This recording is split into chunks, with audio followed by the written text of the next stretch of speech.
We kick things off with the headline clash of the Premier League weekend, Manchester United vs Arsenal at the Theatre of Dreams Old Trafford. This wasn't just any game. For United, it was the chance to showcase a new identity under Amorim, with big signings and renewed ambition. For Arsenal, it was about proving they're ready to fight for the title from day one.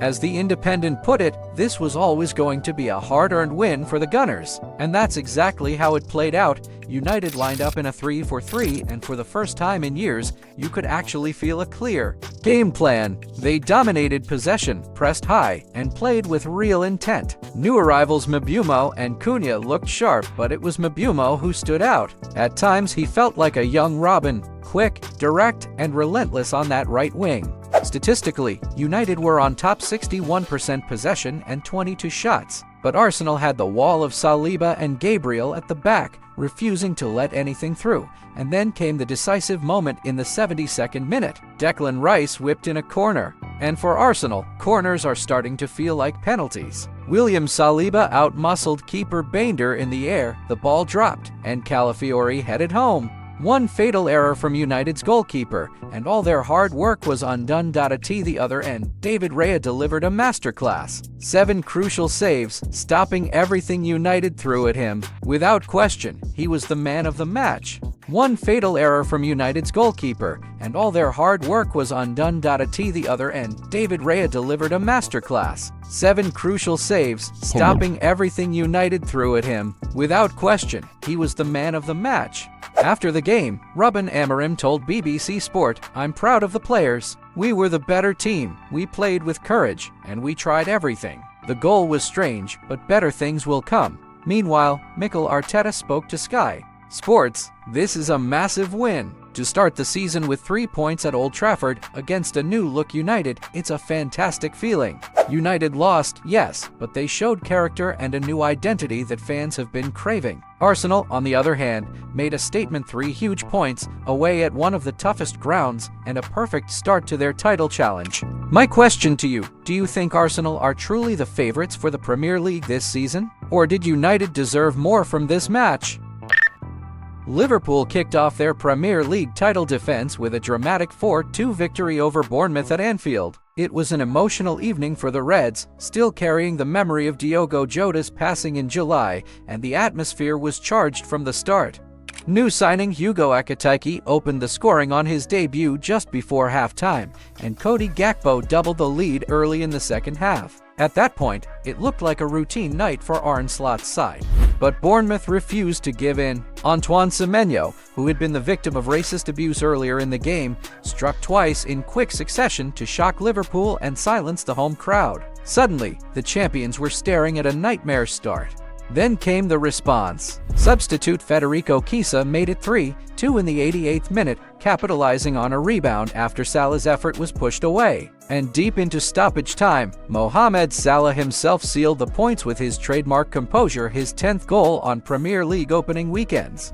Despite the win, questions remain. Former Liverpool defender Jamie Carragher criticized the team's defensive shape, warning that too many players push forward and leave gaps at the back. "A new center-back won't fix it," he said. "It's about the balance of the whole team." Manchester City made a big statement on the opening weekend of the Premier League with a dominant 4-0 win over Wolves at Molineux. Pep Guardiola's side looked clinical from the first whistle, showing that last season's inconsistencies are behind them. The opener came after a precise first-time cross from Rico Lewis found Erling Haaland at the back post, and the Norwegian made no mistake tapping it home. City quickly doubled their lead thanks to Oscar Bob, who intercepted a poor pass from Agbadou, drove forward, and released to Yanni Reinders. The Dutch midfielder, making his Premier League debut, fired a crisp left-footed shot to make it 2-0, and shortly after, he turned provider for Haaland's second goal, threading a clever pass into the box that the striker finished clinically.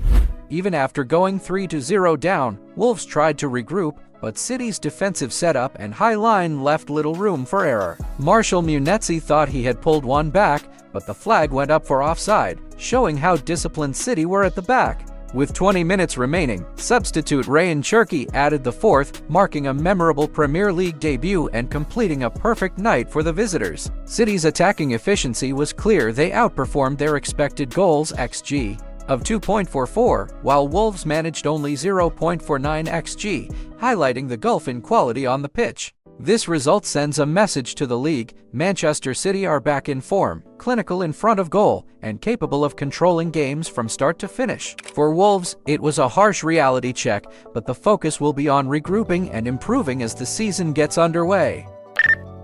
At the Tottenham Hotspur Stadium, Spurs came in with one clear mission: start the season strong and show this year could finally be different. Burnley, freshly promoted, surprised everyone with Scott Parker's ultra-defensive 5-4-1 setup. Honestly, that system held them back. With players like Laurent, Foster the striker, and Anthony, they had potential to threaten. But Parker's cagey approach completely killed their attacking spark. If Burnley want to survive in the Premier League, Parker has to change his tactics fast. Tottenham, on the other hand, lined up in a 4-3-3 and delivered an entertaining display. Mohamed Kudus stood out. The Ghanaian star looked calm, as if he was playing a friendly, yet every touch he made was decisive. He scored one, assisted another, and proved why he's already becoming the difference maker in Thomas Frank's system. But the real spotlight belonged to Richarlison. The Brazilian pulled off a stunning overhead kick, an instant throwback to his famous 2022 World Cup goal against Serbia. It was pure magic, and without question, a strong contender for goal of the week. The stadium erupted, and for Spurs fans, it was the moment that made them believe again. Brennan Johnson sealed the game in the 66th minute with Spurs' third goal, finishing with confidence and showing once more why he's considered the club's future. The numbers tell the story of dominance: possession 67% Spurs, 33% Burnley; shots 16 for Spurs versus 14 for Burnley, but with a huge quality gap xG 2.32 versus 0.94. Sprints 134 for Spurs versus 127 for Burnley. Full-time, Tottenham 3-0 Burnley. A perfect first league win for Thomas Frank, sending Spurs joint top of the table after matchday 1. For Burnley, though, the warning signs are flashing. Unless Parker changes course, they could be stuck in a relegation battle before long. We move to Stamford Bridge, where Chelsea hosted Crystal Palace in a game that ended 0-0. On paper it looks dull, but there were actually some important details. Chelsea lined up in a 4-2-3-1, handing a debut to Jettons, though Pedro Neto looked far more dangerous on the left side. Crystal Palace, under Oliver Glasner, set up in a 3-4-3, shutting down all the spaces and making life really difficult for Chelsea in attack. Their front three of Sarr, Mateta, and Ease caused plenty of problems, and Ease even found the net, but VAR ruled it out. Chelsea had their moments too, with Chalobah's shot flying just over, but overall the Blues never really managed to dominate the match. Match stats: possession, Chelsea 72%, Crystal Palace 28%. Shots, Chelsea 19, Crystal Palace 11. Post-match reactions: Maresca, a bit of a frustrating game, but there are positives. The team is starting to find its identity. Glasner, Palace manager: we played well against a big team, but the small details cost us the result. We head now to Villa Park, where Aston Villa hosted Newcastle in their opening Premier League clash. Newcastle lined up in a 4-3-3, but without their main striker Alexander Isak. Honestly, if he had been on the pitch, the game could have easily gone in the Magpies' favor. Aston Villa, on the other hand, started in a 4-2-3-1, but the performance at home was really poor. Their only real threat came from Anthony Elanga, who missed a couple of big chances.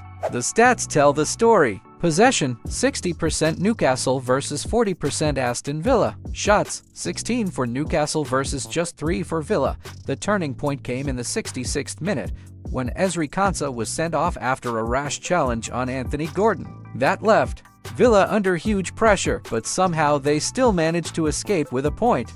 The media summed it up: Aston Villa held on for dear life against Newcastle, but their display at home was far from convincing.